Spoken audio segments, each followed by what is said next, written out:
Nous voici arrivés au terme de l'apprentissage de Jérôme. Son formateur, Jean-François, le considère presque comme un ouvrier à part entière. Maintenant, je le laisse vraiment s'organiser lui-même, tout en chapeautant tous les chantiers.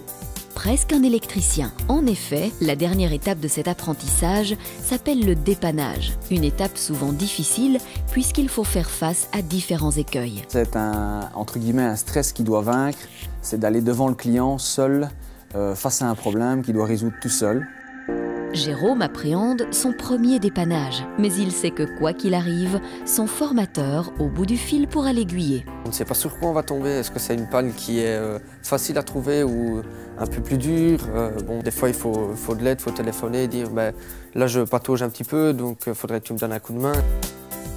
La profession d'électricien évolue au rythme des nouvelles technologies. Cette curiosité et ce regard vers l'avenir, Jean-François tente de la partager avec Jérôme et ses ouvriers. Si on ne se tient pas au courant des nouveaux systèmes qui sortent, on reste un petit peu dans notre bulle de simple électricien, de simplement monter des prises TV, des prises téléphone. Et je crois que maintenant le métier d'électricien, c'est aussi de l'évolution, tout ce qui est niveau photovoltaïque, etc. L'apprentissage de Jérôme touche à sa fin. Il pourra bientôt voler de ses propres ailes dans quelques années. C'est en tout cas ce qu'espère Jean-François. On lui a donné des armes pour le futur, qui va évoluer positivement dans ce sens. Travailler correctement, méthodiquement, proprement, c'est clair. Jean-François m'a apporté beaucoup de choses.